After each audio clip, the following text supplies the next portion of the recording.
Ya, makasih Pak Prabu. Ya, pertama karena Komisi 4 melihat bahwa PP 26 2003 ini sangat rawan disalahgunakan. Apalagi kita paham pengawasan kita di laut sangat lemah. Contohnya kemarin di dalam pembahasan APBN 2024, anggaran untuk pengawasan pantai kita itu hanya untuk 50 hari saja. Nah, sehingga 300 sekian hari kita tidak punya kemampuan untuk melakukan pengawasan. Sehingga kita sangat mengkhawatirkan PP ini memberikan dampak yang besar bagi kerusakan lingkungan laut. Karena faktanya adalah saat ini pada saat dilarang pun terjadi banyak penyedotan pasir ilegal, apalagi kalau misalkan kita legalkan. Nah, contohnya misalkan di dalam pasal 9, di situ disebutkan bahwa sedimen laut itu berupa pasir laut dan atau material sedimen. Nah, pertanyaan kita, kalau misalkan sedimen yang bercampur lumpur itu kita ambil, lalu yang dijual apakah seluruhnya atau harus kita pisahkan dulu? Nah, itu masih menjadi pertanyaan-pertanyaan yang memang akan kita perdalam nanti.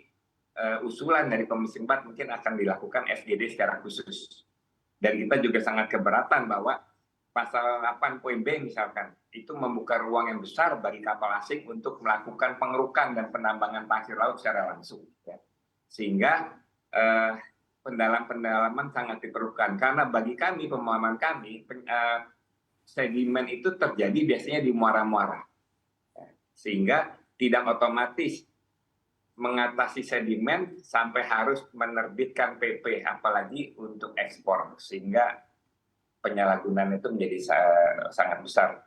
Apakah memang kita ingin mau bencana itu semakin besar, nelayan semakin kekurangan alur tangkapnya, dan pulau-pulau kita semakin banyak yang hilang. Katakan begitu ya terkait pengawasan. Apa ada begitu tadi juga disebutkan oleh Pak Rohmin, adakah penumpang gelap ataupun ada hengki-pengki antar teman sehingga memang untuk mengeksplorasi ataupun menambang ini di wilayah-wilayah yang sebetulnya tidak diperkenankan. Menurut Anda ataupun menurut point of view dari Anda, pengawasan seperti apa lagi yang harus diinovasi yang mana ini juga tidak akan terjadi untuk menambang pasir di tempat-tempat yang sebetulnya tidak diperbolehkan?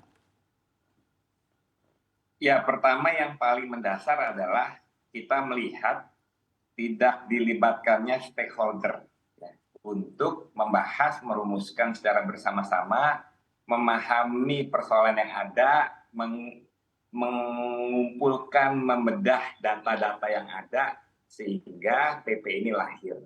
Nah, itu satu hal yang sangat kita sayangkan, karena kebiasaan KKP itu berulang kali tidak melibatkan stakeholder dalam merumuskan atau mengesahkan suatu kebijakan-kebijakan.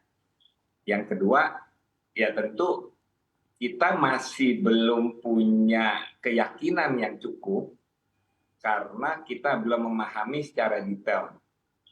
Kalau dari yang disampaikan Pak Rohmin tentu semuanya itu baik, tetapi kita belum bisa memastikan apakah hal-hal yang disampaikan oleh Pak Rohmin itu benar-benar masuk ke dalam PP dan turunannya yang akan nanti mengatur pelaksanaan dari PP tersebut. Nah, yang ketiga, ya kita minta ada penjelasan secara meyakinkan kalau PP ini dijalankan, pengawasan itu akan berjalan dengan baik. Karena kalau sampai saat ini kita selalu keteteran terhadap pengawasan laut, sehingga kita tidak heran misalkan illegal fishing itu sangat besar di Indonesia, apalagi sekarang ada persoalan tambang pasir.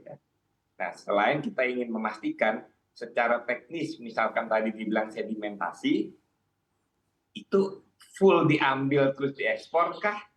Apa dipisahkan dulu kah? Lalu kalau dipisahkan lumpurnya akan dikembalikan ke laut kita kah? Itu semua belum jelas. Ya.